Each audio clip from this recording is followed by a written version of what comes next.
Welcome to the 2013 Summit Podcast, presented to you by the Oregon Ministry Network. Summit took place April 15th through 17th at People's Church in Salem. The following learning lab entitled Turnaround Churches was brought to us by a panel of lead pastors.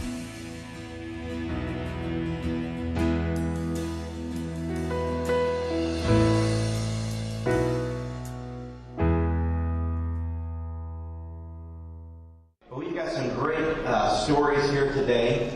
So we've got Dale Edwards from Florence over there on the coast. Beautiful area. And one of my favorite hamburgers came from that place, but I think that joint shut down, I heard. Where they had a hamburger as big as my head. And it was an old 50s diner. I think that was in Florence there. You drove there. Is that right? Is it open? It's regal. Is it got the big burger? You don't know? I'm going to come find out. I'll tell you what, I was shocked. We need the... Like this. Well, I'll be over it. They got that burger back. I'm in. So, and we got Kevin Reich from Salem here, right here in his home church at Relevant. And we got Bruce Stefanik. Is that right? Right. All right, very good. From Turner. And been there for a number of years. Through its history. So we only have one microphone, so we're going to just pass it down. And we'll just start down at the end with Dale. And the first question is, what are some things that come to your mind when you think about the term turnaround churches? What are some things that come to your mind? Pass that down. We'll pass it down.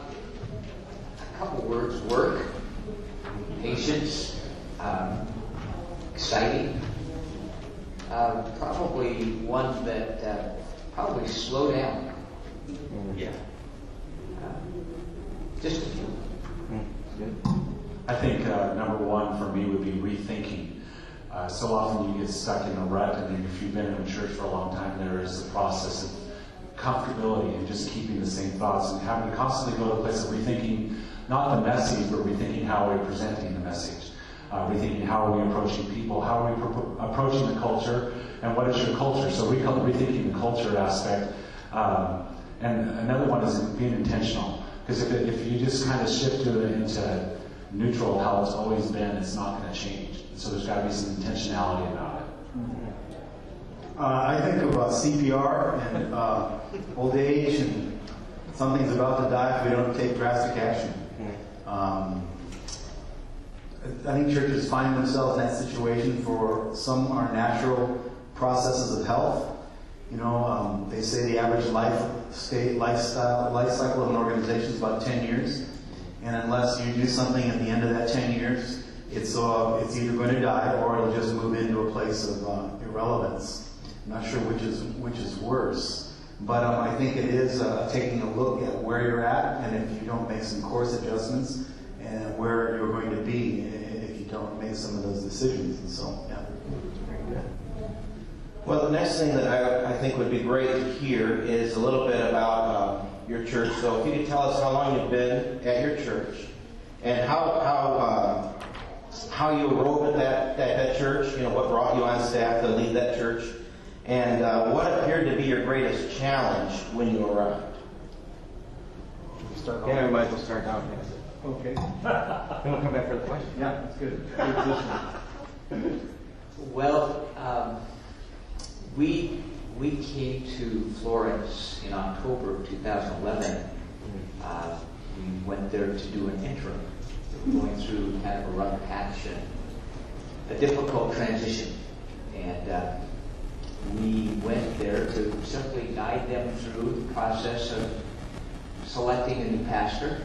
And we never had the intention of being the pastor.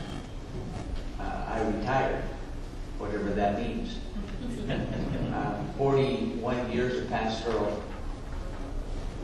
experience said, I think it's time. And it was really time for transition for us. But we went there, and after a few months found that our DNA fit that church.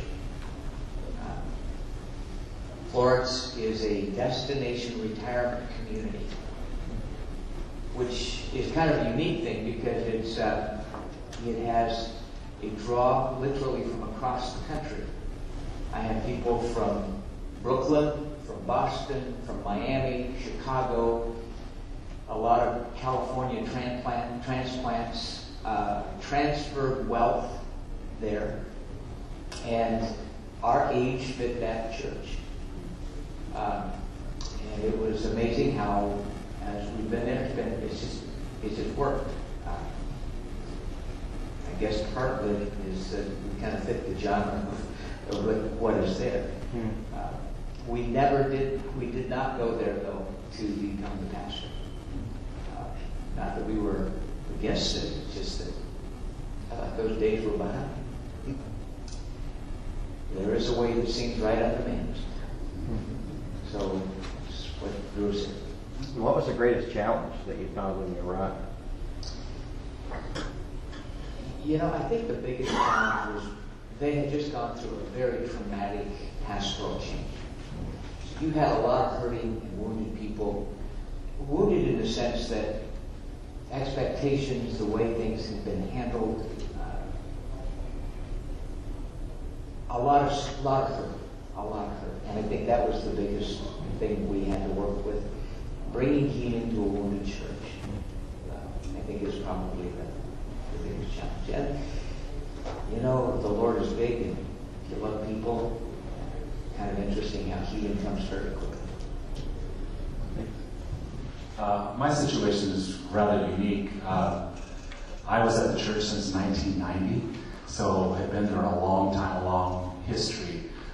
Came on and doing multiple different staff positions, youth pastor, associate pastor. As Dale said, never planning on being the lead pastor of the church. That was not really on my idea of happening, and then when it did happen even. But so having a lot of vested interest as well as knowing the people knowing me. So with the transition, it was almost a very natural transition. So when you talk about a turnaround church, I had a lot going for me in the sense that I had buy-in already.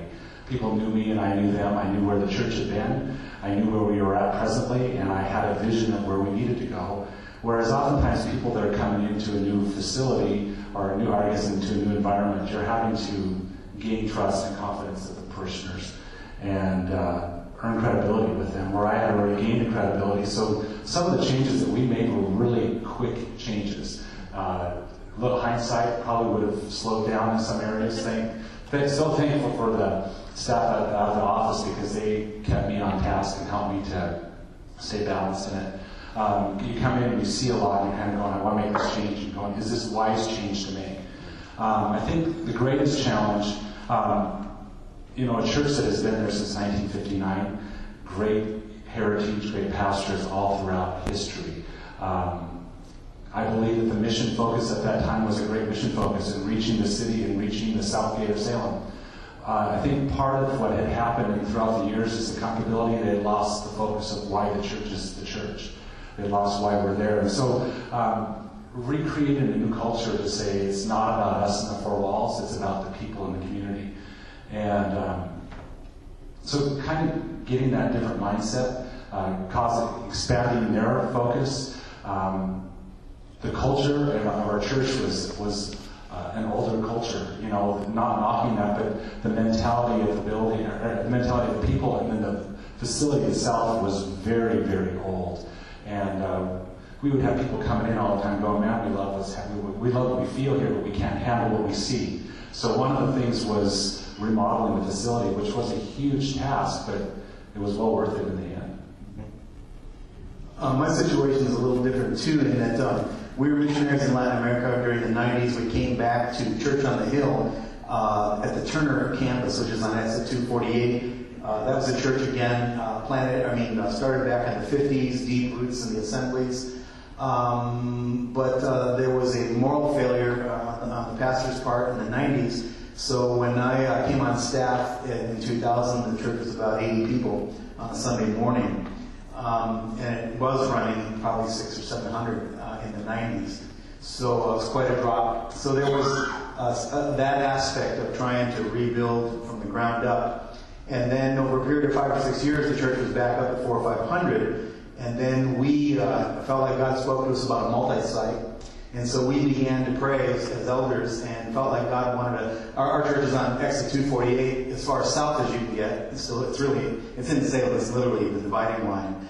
well, we felt like God was going to give us a north gate, and so we were looking around. Kaiser Station at the time was being developed, and we wanted to be near a school. We wanted to be in a neighborhood. We really felt like God was calling us to partner with schools, with public schools. And through a series of events, the district approached us and said, hey, we have this property, and there's been a number of churches there over the years, and you should come look at it. And when we came and looked at it, it was right across the street from an elementary school. It was in a neighborhood. It was everything we'd seen in prayer. And so, but it had a real stigma. The property, people told me, don't buy that, that's haunted, and the well's been witched. And I mean, I heard so many crazy things about the property that, I don't know what they were trying to do. They weren't helping us, but we felt like, no, this was it. We sat there and we prayed over that place, walked around, and the district was huge in getting us into it. And so it's become our North Campus, and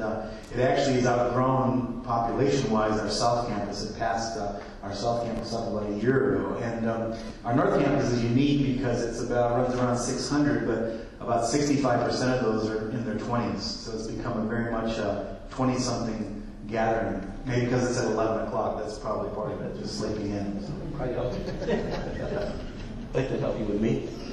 I could go to 11 o'clock. Hey, you get to your church. Some of you guys have been there for a while. For Dale, you had just come into interim and switched into leading. What were 2 or 3 things that, in the first bit of lead pastoring there that were wins for you? And a couple things you took as pastor. So I need to make some things happen here. Here's a couple things I want to try and do. I don't know. We're still trying to figure it out. I think the thing that a couple things that come to my mind was the fact that a lot of times we get focused on where we've been and what we have or haven't done. And what we try to do is to focus them on what their future could be, what God could do. Is God still God? Is He still able to do the miraculous? Are there still visions and dreams that He has for us? And I remember, Jim, your dad telling me as a young preacher that personnel and resources always followed a vision. And I've never forgotten that. And it's been a kind of a mantra that's gone into my mind for all these years. And seeking God for vision. What would God be saying to us? What are we to do there in Florence? Florence is a beautiful little town. And to be able to give them a vision to what their future could be. I think that's probably the biggest thing we've done, is feed that vision. And it's been really a remarkable thing what has happened. God is giving us not only favor with the church, but we gain favor with the community. And I think 2 weeks ago, for the first time in many, many years, they were over 200 on a Sunday morning, which was kind of remarkable for that little community. Yeah. And I don't know that we can say that we have a whole lot to do with that other than just giving them a vision and a future and helping them to look forward. Looking back doesn't do any good. It only drags us down. What can God do? And it's pretty exciting what He can do. When I got the list of questions, and this was one of them, I started going through all the different things that we have done, accomplishments that have come. We changed the name, we went all that stuff, and had to come back to the very roots of all that. In spite of all the activity that we've done, I think primarily it was clarifying the purpose of the church. Not just Relevant Life Church, but what has God called the church to be and to do. And in the process of clarifying that purpose, people gaining an understanding as well as a desire and a passion to be behind the purpose of the church. I think one of the other things was empowering them to fail and to succeed. So often, it's like, if I make a mistake, I don't want to do it because I don't want to make a mistake, rather than going, hey, if you make a mistake and you learn from your mistake, it's still a success. So one of our mantras for the first couple of years still is, failure is our friend. If we make a mistake, and we learn from our mistake. We may not do it right the first time, but at least we tried something. And that goes from outreach, that goes from youth ministries, children's ministries, every area of focus, and empowering them to say, you have value and you can minister. You know, you have the ability to pray with somebody. You have the ability to invest in someone's life. And turning the ministry back to lay people rather than just being the fivefold offices of the church. I think somewhere in our culture today, this is my soapbox, somewhere in the culture today we have created the wrong environment in the church that people pay their tithes to pay the pastors so they can do the work of the ministry rather than the pastors equipping the saints to do the work of the ministry. And so trying to get the focus back into the hands of the people, which the church is all about the people. It's not about the pastor. And so giving them permission to succeed and to fail and to take a stab at it. You know, you probably have seen some kind of diagrams of life cycles, you know, and if you think of it as a circle, in that first beginning is birth, and then you go to childhood, and from childhood you go to adolescence, and adolescence to young adult to old adult, and old adult, you're at the bottom again. And every one of those stages has a purpose and a task. If you think about it, you know, the purpose of a kid is just to be a kid, and there's not much tied to it, just change your diapers, you know, go to school, eat, sleep, and whatever. But as that gets around, you know, those tasks get a little more complicated. And I found that for us, is we found that we picked it up at the bottom, and that a church was hanging on to a lot of stuff that in its time was wonderful, but it had run its course. And again, at that bottom is a very critical spot where you have to make some decisions. You can go on and exist, but you really move to a place of irrelevance to the culture. And you can keep a job and keep the doors open with 41 people, you know, 2/3 of whom are related to each other, or you can ask some tough questions and say, what's the task that we need at hand right now to move this back to this sounds a little Hindu here, but back to rebirth. In other words, how do we run the cycle again? How do we start over again without dishonoring the past, without forgetting it, but we can't live there. And so I think for us it was this taking an honest look at everything we had and affirming what was there, but saying, but we're not staying here. And that's probably the tricky part too, because it takes building consensus and it takes casting vision. Those are two things we really, really focused on. So our vision was simple. We want to build a resurrection community. And a resurrection community is cool because it encompasses everybody. You know, a resurrection community is a transformational community. It's a miraculous community. It's both beautiful and ugly. It's wonderful and frustrating. It's church, right? I mean, church, some days you think you have the best job in the world. Other days you wish you could open a poodle grooming business or something like that. Something where you didn't have to deal with people. But we cast that vision in everything we did. Whether it was kids or adults or seniors or middle ages, hey, we're building a resurrection community. And then we build consensus. So we took nucleus of people. We'll give you a practical example. When we inherited the church, there was the same people on the stage leading worship every Sunday, and that's just the way it was. And the people leading the worship weren't bad. It wasn't that they weren't talented, but it was the same 6 people every Sunday. And so basically, every Sunday had about the same flavor. You can imagine, right? If it's the same 6 people. So what we did was we realized there was probably a whole bunch of people sitting on their hands in the congregation that had incredible musical gifts. But it was almost like this taboo thing to let anybody else up on the stage, so to speak. So we dismantled that, just first crack out of the box. We said, no, we're going to open this structure up, and it wasn't easy because obviously those 6 people weren't all that crazy about that idea. But once we got past that and we again gently led them out, within a matter of 6 to 8 months, we probably had 35 quality musicians ready to rock. We needed that because we ended up now we have 3 services at 2 sites involving around 1,200 people, and so we have 6 full-time worship teams led by 6 very, very qualified worship leaders, musicians. But if we would have never opened that structure up, that would have been like some holy cow, then we would have never been able to grow into our structure. So there's both a blessing. What's the task at hand in the season we find ourselves in, and what kind of people do I need? You know, there's a book out there, Lucia, book, what's it called? Good to Great. And he asks the question, who should be on the bus and who needs to get off the bus. Now I mean that to sound unkind, like, hey, we're kicking you off the bus, but we need to be able to have those conversations. Is it time for you to maybe move to another seat? Is it time to bring somebody up front? And I think if a church is going to turn around, it's going to take that kind of honest conversation. Well, and right along that, then, a few things strike heart of fear in some in the church than the word change.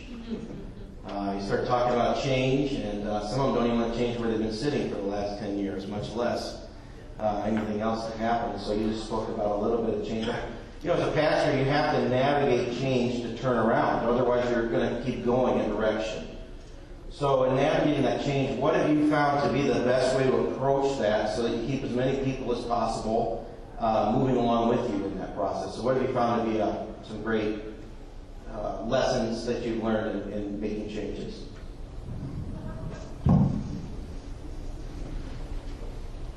My definition of change is probably pretty simple. I don't think anybody likes change except for a baby with a bad diaper. The rest of us tend to resist it. We don't particularly care for it because it's outside of our comfort. I don't think as leaders we particularly like change either because it's new. It's a little bit bewildering sometimes. What I have found is that people will follow change if they have confidence in who you are. And if you know where you're going, or at least you hope you know where you're going, and you've got a bit of history behind that, people will tend to follow that. People do not like change when change is thrust on them quickly. I only like surprises on my birthday, anniversary, and Christmas. Any other time, it's just not really appropriate. I'd rather have information going into any change. And if you can keep people involved with that information, doesn't mean that you don't make the change. You just give them plenty of information going into why are we making the change. This change is a necessity because what we've been doing isn't working. And if it isn't working, why do it? Why put the energy into it? Why put the finance into it? Why are we putting the emotional energy into something that isn't working? And giving them insight as to why we need to be looking at it. And again, back to the mission of why are we involved? What are we here to do? And if we can give them that kind of information, first of all, we've got to have the information. So it means that we can't wing it. We've got to be in prayer. We have to be intentional in what we're doing. And truly, I think we have to get on our face before God and have Him speak to us. What are we to do? Going to Florence was a whole lot different than going to Olympia or coming here to Salem or to Lodi. They were all different. They were all unique assignments, but each and every one of them, I had to find what's the will of God, what's the direction, what's the vision that you have for us, and then teach that vision to the congregation. And once we were able to do that, then things began to click along fairly quickly. But good information and a clear vision was extremely important for all of them. I think one of the major things that I've learned over the last 5 years is determining why are we changing? What's the purpose of the change? Is it just to become more modern? Is it just to have technology and media and catch up with somebody else? Or is the purpose of the change really to bring growth to the church and to develop disciples? I've discovered, and I can be honest enough to say it this morning, that change is easy for me when it's my idea. You know, when it's someone else's idea is a little bit more difficult. And so throughout the 5 years, I've realized that process of, why is change so hard for you? Well, it's easy for me because it was my idea, and you're the one that's having to struggle with the concept of change now. So through all that, I have learned communication is the number one thing, and Dale, you hit it on the head, is communicate. You can't over-communicate, you can't under-communicate. You can under-communicate, you can't over-communicate, is the process. And so often and I've learned a lot of the process of the drop and go. Drop the idea and leave, drop the idea and leave, drop the idea and leave. And that became part of our, we have a weekly meeting with my board, as we call it our Friday morning huddle, and we get together and we pray. And we've been doing that for the last 5 years. We pray and we discuss what's going on. It's not a board meeting, it's relationship and what it's all about. And so a lot of the communication comes in that meeting of drop the idea and go, drop the idea and go, and eventually you dropped it long enough and then kind of come back and, well, Pastor, you said, and then you go, well, hey, fancy that you bring that up, what about, and they've already bought into it by the time you're ready to make the change. And the same way with preaching, you know, during your sermons, drop and go, drop the idea and kind of run from it a little bit, you know, and let it settle in. And I guess basically back to some of where we were at, we were in 2008, it felt like we were in a life or death situation in some situations. And I look back and I go, would I have done it differently if I would have started now? Some areas, yes, and some areas, no. There are some really drastic things that we had to change really quickly for us to stay in existence. It's kind of like asking the hard questions and going, you know, we can't keep going like this. We can't keep walking down this road. What are we going to do in the process? So sometimes you don't have time to communicate it. Sometimes you just need to make a change. Sometimes, hopefully you have your leadership behind you. Obviously your leadership has to be a key factor in the process. But communication, I would say, is the number one thing. What's an actual example that you ran into in those first year that you were there? What was one of those key things that you had to change to keep yourself afloat? The way we structured things, as small as down going to having an overhead projector and having media. Simple little, I mean, honest to God, in 2008 we still had an overhead projector, and we would have young people come into the church and going, we can't handle this. We like it preaching, we like what's happening, but we can't. So we were going, life or death situation, we've got to fix this problem. Pews that had been there since 1959 that needed to be reupholstered or we redo something, and the whole aspect, and that was probably our biggest kickback is when we got rid of the pews, that they were anointed pieces of furniture, you know, we cried on those. We had, and I'm going, and babies have done a lot of other things on those things, you know, and coming to those terms of realization, they don't make or break a church, but people were upset about that. So again, it was the message. So there were some drastic things that we had to go, these are the steps we're going to take. And they were superficial in a sense, but they were necessity for, you know, we're in the city of Salem. We are a city church, whether we like it or not, and people are looking at it in a different facet. So. Yeah, you know, I think about this. Leadership, by definition, is always going to be misunderstood to some degree. You think of Moses trying to get him out of Egypt. No one understood, even though he was God's anointed and appointed man, they still wanted to kill him because he was describing something that they had no context for. 400 years of slavery had beat the promised land right out of them. To be called God's people was a foreign concept. So when Moses said, "Hey, we're going to the promised land," that might have sounded good, but again, and so when the going got tough, that's when they wanted to go back. And I think if we're truly leading, there's always going to be a measure of misunderstanding because we're out front. Now, I kind of don't necessarily agree with, I think people like change. I think, have you ever watched television with a 15-year-old kid who has the remote in his hand? My son, it's like, stop it! Watch one channel, will you? Give me that thing. He watches 6 channels at the same time. He'll watch sports and drama and this. I think people love change. In my congregation, people will be on their iPads, they'll be on their iPhones. They're doing. I think this generation loves change. But if it's just kind of slipshod, then I think it just becomes change for change's sake, and that's not very good. But I'll give you an example too. Similar thing is I had a couple of 50-year-old guys who we had media, so we were a step ahead. But they're using this old software stuff, this media shop that crashed constantly on PC computers. So we get this 25-year-old kid that comes up to me and says, "We need to get some stuff that really works." I said, "What is it?" He said, so he rattles off the Mac computers and these new systems and da-da-da. And he had this thing really dialed in. And he said, "I'll tell you what I'll do. Let me get up and pitch it for you. Don't you do it. I'll pitch it." And so as the word got out that we were thinking of using a different system and getting rid of PCs and ProPresenter, I mean, the guys running the media, they all quit. "We don't need this stuff. Has worked just fine." And they were like in total denial. It didn't work fine. But that's all they knew. It sucked. It was awful. It crashed all. Like when a video would work, people would applaud just because the video worked. It didn't matter what we were showing. We would just cry. Oh, it worked. That's awesome. It was so embarrassing. It was awful. And so this kid gets up there, and I didn't know he was going to do this, but he put together a clip. He ran it off of his laptop, and it was just this dynamic. I don't know what he did. It was funny. It was comical. And then at the end, he said, "I need $6,000 to get this stuff." And he said, and he pulled out a check. He said, "I'm going to put in the first $2,000. Who's with me?"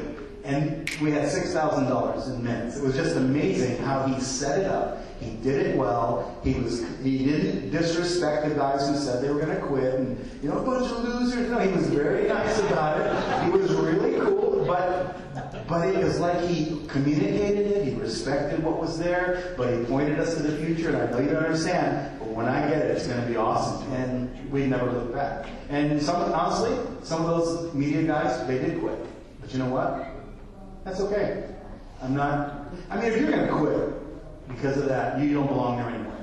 If you're that tied to it, if your identity is tied to your service, you don't belong in that position anyway, and it's a blessing in disguise. And others, though, stuck with it. And about 6 months later, this one 50-year-old guy who stuck with me said, "Man, that's the best stuff I've ever said." Oh my gosh. I was telling you that for months. It took him a while to come around. Sure. I think that kid was trained by Steve Jobs. Yeah, he just wasn't.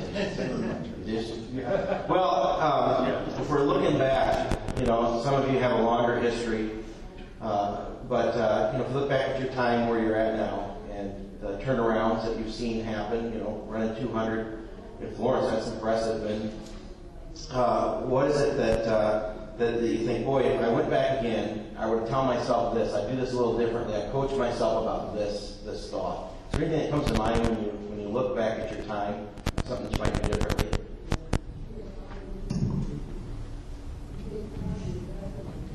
I don't know if I would. I think I did what I knew to do at the same time. I don't know that you can go back and do something. I don't think that's that hypothetical doesn't work, because I can't go back and do anything different. What I did was what I knew to do at the time. And I wish if I could do things differently. I like California. It's warm. I don't know that I can honestly say that I do anything different. I think one of the things I've learned, and I learned to appreciate more, is listen more intently. There are a lot of people that have vested interests, that care about what's happening, and they're not so set against change if you would listen to them and just hear their opinion. If you would value what they have to say. And so looking back, in my urgency in the first year, I felt like I've got to get this done now. I've got to, and so I kind of didn't listen as intently as I probably should have. So, I'm learning through the process to listen a lot more. Listen to what they have to say, just value what they have to say, and then communicate and make the change. They just want to be heard. Sure. I think that we would, in the natural answer to the question, I think we would have started the process sooner. I think there was a little bit of fear and hesitation of, oh my gosh, what's going to happen? How will people respond? And I think we let that control us a little bit in the beginning, but it was just testing the waters and looking for signs and so forth. But I think that we had the word of the Lord, but there was probably a little bit of a hesitation, and looking back in hindsight, there was no reason for it. So when you walked into your situation and there were challenges, all of you identified different challenges that you were facing. You've obviously been through that and made changes and things are moving in the right direction. What are some things that has kept you and still to this day motivate you and encourage you as a pastor? So what are some of those things that really motivate you and encourage you and kept you that way? I don't know of anything that I've enjoyed more in my life than being in ministry. There have been good times, bad times. There have been a few times when you wish you could have pulled out a sword and been in the Old Testament for a time. Most generally, I think it's been the most exciting thing to think that God would allow us to be a part of His enterprise with all of the unique blessings and the creative dynamics that He can bring into our lives, and the vision and dreams that He can bring to us, that in itself is exciting. But I think the thing that really is exciting to me is when you can invest yourself into people and leading them into their future. And I think as leaders, one of the things we've got to remind ourselves is that we're leading people to the places they need to be, sometimes when they don't want to be led. But it's up to us, it's up to us in leadership to find that way of how can we do that? How can we take them into that journey? I think that I do a breakfast once a week with a group of young men, and it's a young leaders breakfast. I pay for it, so they come. But the reason for it is because as I live in a retirement kind of a community, they're not all retired. And if we're going to have a vested future, we've got to begin to invest into the leaders of today. And I loved both Frank Maggio and Stan this morning as they both shared that vision of empowering that next generation. And I think that's probably been one of the most exciting and rewarding things. We just started that here a couple of months ago, and to watch that every week, it goes and it grows and it builds, and I'm learning. I believe in reverse mentoring. They're teaching me as much as I'm teaching them, and I love it because the other day I actually taught them something technologically, and I thought, ka-ching.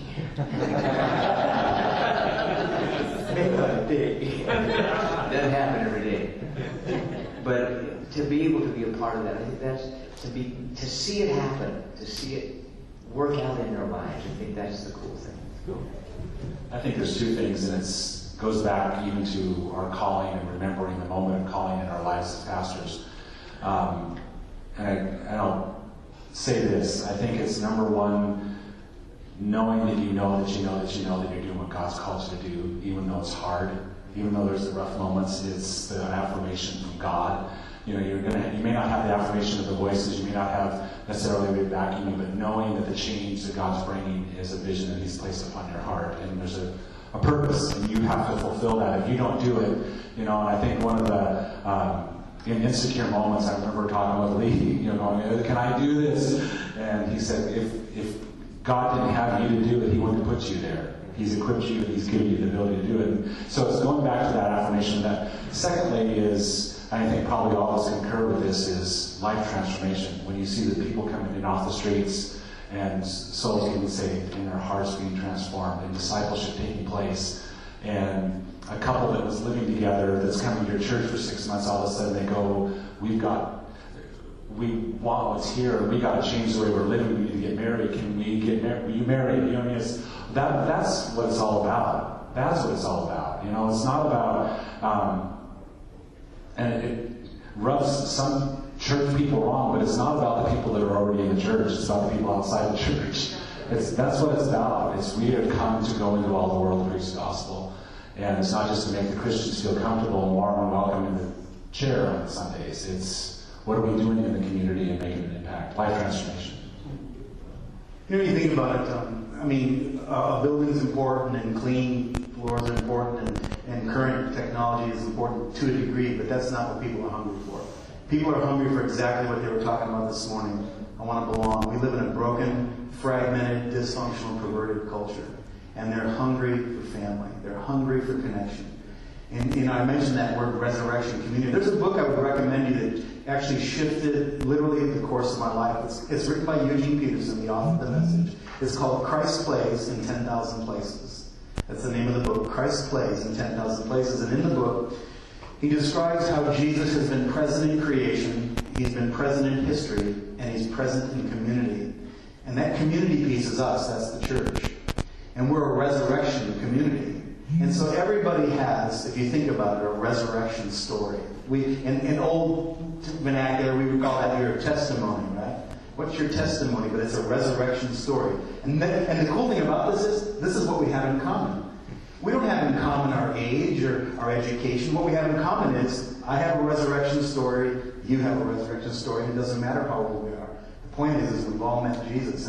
That's what our culture is hungry for. A few years ago, we felt like God was telling us, we sold the pews too, and again, it took a year for people to get over. Some people never got over it. And they were orange. It's like, what is wrong with some orange pews? But anyway, and then one of the other things we did was, right after worship at our church, right after worship, we created this thing we called the coffee break. And you know how churches, we've done coffee breaks before church starts, and then we do them after. But everybody knows either they come late or they leave right away because they don't want to deal with people. They just want to slip in and slip out, visitors. So we put it right in the middle where they were trapped, so to speak. And again, when we first started that, you would think that we had entered the Holy of Holies with muddy shoes on. It was like, you can't drink coffee in church. And it's like, well, you go to the bathroom in the middle of the service, you slip out. I mean, that's weirder than coffee, right? And of course, the point was this, is that it's not a coffee break. It's a people break.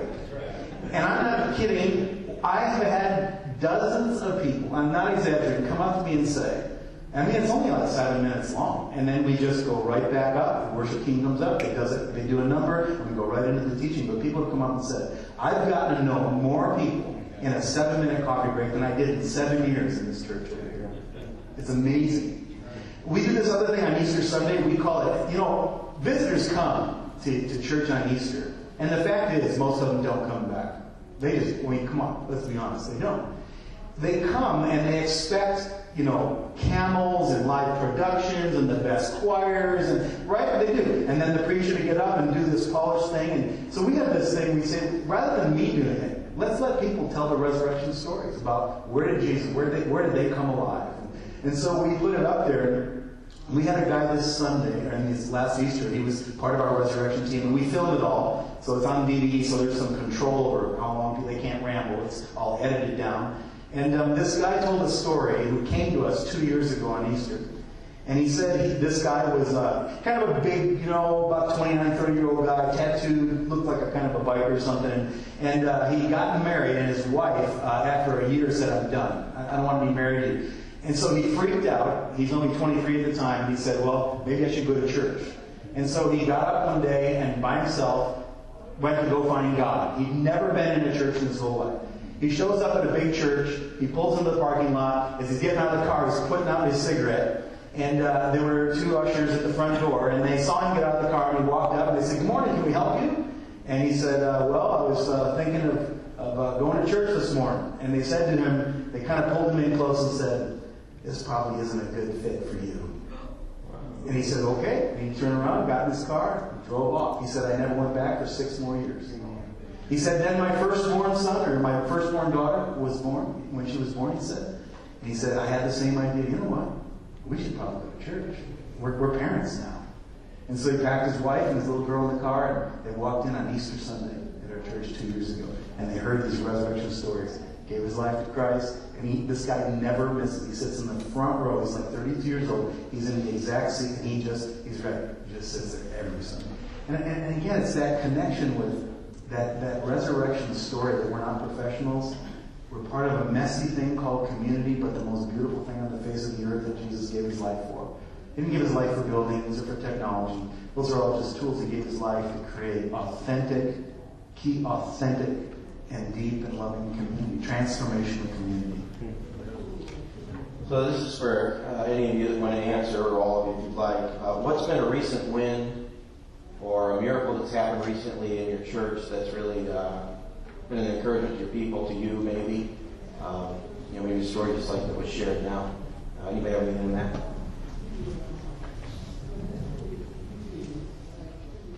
There is forgive me, I don't have the address, it just comes to my mind. There's a passage, it's, I believe, in one of the prophets, that spoke about why Sodom was destroyed. And we think about Sodom and all of the gay rights issues that are going on today. That had nothing to do with why Sodom was destroyed. It was arrogance, pride, and their failure to meet the need of the poor. And several years ago, the Lord put that on my heart. And both in the last 3 churches that we've pastored, we've had outreach programs to the hurting, hungry, and the homeless. Well, coming to Florence, you get there and you look at this retirement community and what's here? We came across a story of a young boy that came home from school and he said to his mother, "My friend had to eat out of a dumpster this weekend." And we began to do some investigating and come to find out that there's probably 60 at-risk children in our school district that, for whatever reason, they do not have the wherewithal on the weekend to have food. The food programs in the schools, they have breakfast, they have lunch, they can get a snack in the afternoon. But weekends, there's no food. And so our ladies came to me and said, "Is it possible we could do something?" I said, "Well, let's see." They began a process of putting together food. We talked with nutritionists at the hospital to give us ideas of what we could put together. Prepackaged, ready-to-eat kind of meals, because some of them have no electricity. They're living in their cars or living in tents. Think about that on the coast. It's a terrible situation. They're the invisible people among us. They're the Samaritans among us. They're there. We see them, but we don't acknowledge them. And our ladies took that on, and it has just literally taken on a life of its own. We've had restaurants in town, the Kiwanis, the Rotary, the Chamber of Commerce. They've all come and stood behind our program. And we're now feeding 30 children every week on weekends. We're hoping to get it up to 60. If you have extra money you'd like to plug in, I'm here to take it. But it's been one of those things that not only has it helped us become aware of the community, but here's the other side of it. We have now earned the right to speak into the lives of our community. You've got to engage your community. If we sit in our little offices and do nothing but think up new PowerPoints and new sermons, we're not touching our community. That's laziness. We need to get out there, be involved with Rotary, be involved with our Chamber of Commerce, be involved with our community, make our presence known. And when you do those simple things, God's behind it, and He will fulfill it. I can go to just Easter this last year. We had, the church has been there since 1959 in the community, and you go, are we affecting our neighbors? If our church were taken out of that neighborhood, would there be a hole that's left? And so the last 5 years, that's been our prayer focus. We've been saying, God, we want to make an impact. And hopefully in the last 5 years we've done something. But what was significant on Easter is we had 3 families from our neighborhood that first time they had come to our church in 5 years, they came in and said, we've watched the transformation, we've seen the building remodel, we're just curious what's going on. And on Sunday, on that Easter Sunday, we do Convoy of Hope, One Day to Feed the World. I'm sure many of you are familiar with that process. And so we took the offering, and on that Sunday, that Tuesday, I was gone on spring break. That Tuesday, I built a relationship with a neighbor across the street. He's come to our church a couple times, but they have a Catholic background, and our church is a little bit more lively than the Catholic setting. And but he loves. I talk to him all the time. He keeps an eye on our church, and he comes over on the Tuesday after Easter Sunday, and he said, "We knew that you were taking an offering to feed the world, and my wife and I have written a check to give to you, to give to Convoy of Hope." And they don't come to our church, but we've impacted our neighborhood. So those are miracles. That's what we kind of go, are we making an impact in our neighborhood? We have a similar story when we opened our North Campus. Again, we wanted it near a school right across the street. It was an elementary school, about 550 kids, 65% Hispanic. And Title I school, all the kids, free lunch, free breakfast, and very poor. And we walked over, and the principal had been there about 16 years, and we asked for a meeting. We got into her office, and we said, hi, we're neighbors, new neighbors across the street. And it was obvious that she had a lot of people come to her office and so forth. And how can I help you? And we said, no, we want to know how we can help you. And she said, excuse me? And we said, no, is there anything that we could possibly do that would help meet a need that's not being met in your school? This lady's been in education her whole life. She said, I'm going to have to ask you to come back. I need to think about that. That's what she said. I said, no problem. So we calls up about a week later. We go over and she said, I need mentors. She said between 1 and 2 kids in every classroom have a parent who's incarcerated. 55% of the kids are in single-family homes. Again, half of them don't, English is not their first language, so she said they're all behind in reading and math. Just come in and read. Can you just come in and spend an hour with this little Johnny who's rambunctious? We started to do that, and it went from 6 to 12, and 12 to 20, and 20 to 60, and pretty soon we had 50 or 60 mentors on a regular basis, and then it spread to the middle school down the street because they got wind, and then to another, so we ended up being in 4 or 5 schools. But just this last September, I asked her, so now here we are 3 years down the road, and I said, why don't you come over, or I said, would you come over on a Sunday morning and just get in front of our congregation and tell us about the needs of your school? And you can tell it's kind of a freaky idea. And so she shows up, a couple songs into worship, total deer in the headlights sort of a thing, and our worship is loud, and so I got her by the arm, and she's about my age, we went over, sat down in the front row, and she was sitting there. Again, it was just obvious, it was uncomfortable, but so right before, as the music ended, I got her up and introduced her. This is Miss Gallagher, principal of Kennedy Elementary. Hey, what are the needs? She shares the needs, very articulate, very sharp. And then I said, would you mind, could we just pray for you? And she sort of kind of froze, No one's ever asked me that. And I said, no, it's nothing for you. She goes, okay. And so everybody reached out, and a bunch of our elders got up and put our hands and began to pray for this lady. And she begins to sob. And we finished, and she leans over and says, that was really cool.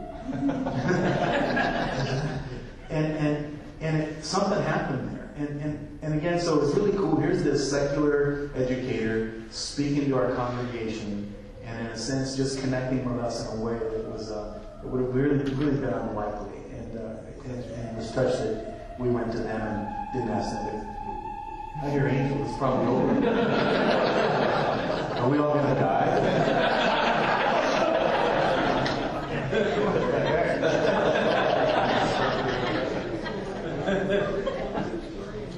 Well, God has great plans for every church that's represented in this room. And He wants us all to, turn around churches is really about turn around lives. We want to turn around lives that are in pain and hurting, hungry on the weekends, lives of neighbors that live near our church, lives, of school principals. These are the people that God's called us to turn around. They're heading on a path, and they need us to be a light to them. And so maybe you've got a couple questions. We have time just for a couple questions before we close for these guys. Anybody have any questions? Yeah. What would you suggest to like an associate youth pastor, children's pastor, how to assist, I guess, the pastor in, I don't know, maybe just if there's times where maybe we notice, maybe associate notices, like the congregation wanting to move a certain direction, and just helping the pastor, I guess, cast vision. I guess what would you suggest to an associate in that kind of a role like that, with vision, I guess, casting? I really think that there's a reverse mentoring that can go on. I so depend on my youth guys to tell me what the needs are in their demographic, and I think developing a quality friendship, of course, and trust and so forth is fundamental. But I so depend on my youth guys. We have a great relationship, but I really want to know what's going on out there. I want them to tell me and to beat that drum for youth culture and where it's going and what the needs are and the challenges. And we're constantly pulling that up. Upward, if you know what I mean, up in the age bracket with our leaders. And we've got a pretty wide demographic of leadership, but I so value that information when it's done on a basis of trust and loyalty and so forth. Man, it's invaluable if we're going to continue on this cycle of rebooting the cycle and being current relative to the needs of an emerging culture. So, yeah. Oh, sorry. Well, I just want to say one thing too. As a staff member, I'm a staff member here. I'm sitting here with these guys. The best thing we can do, honestly, is support them verbally with our actions. Speak what they're speaking to your people. Tell these people this. God's got something in store, and speak what God's been speaking. Whatever you're hearing that the Lord's speaking to the pastor, talk that up and make it a big deal because it is a big deal. You can be your pastor's biggest advocate or his biggest pain in the butt. Be his advocate and build him up because your life's going to be better because the church is going to be better. You're going to have healthier people. And so just a little different perspective. Yeah, go ahead. Question for Kevin. You mentioned the fact that you have ground in this church that you've been changing. How did you gain respect as, because even Jesus had the problem of a prophet isn't respected in his own country and own home. So how did you overcome that? It's just relationship. I mean, bottom line, I'm a fairly relational person anyway, so when I was under the previous pastor, I was there relationally. I was supporting them. I wasn't trying to undermine them. I wasn't trying to talk, you know what I mean? It was their vision and it was their heart. So in the process of that, I just built a relationship with the board members. And so I had the buy-in from them. They trusted my character, and so again, the key is the relationship aspect. And for my situation, their situations are probably a lot harder than mine because I had been there and I had built a relationship. When you go into a church and you're all brand new and people have been there and established, it takes a while for the relationship to be built for you to be able to gain any traction. So, I think that there is a common thread here. I came in to do an interim. I didn't give a resume and preach my 2 best sermons. After 3 months, they pretty much knew who I was. So the building of a relationship with the congregation before you take leadership of the congregation, I think is very critical. And I think that's, if there's a flaw in our system, I think that's the flaw. I think sometimes we find people coming into circumstances that sometimes they're not equipped for it. Their personality doesn't fit the personality of that church. You've heard the statement, our DNA has to be the DNA of the congregation. And I think there's very much something to that. And for all 3 of us, we've had that. We've had an opportunity to have had a little bit of track with the congregation before we were able to move into leadership with the congregation. And I don't know what you do about that, but it is based on relationships. It really is. I think one more thing real fast is culture has changed. It used to be because you had a title, you were the leader. No longer because you have a title are you the leader. And you have to earn respect. You've got to earn a voice in their lives. And we can look at it and go, well, that's just not right. We should respect. Oh, well, it's right or wrong. It's culture today, and we've got to just realize that's what culture is, and so we've got to earn our voice. Thank you for listening to the 2013 Summit Podcast. For more information on the Oregon Ministry Network and our events, please visit our website at oregonag.org.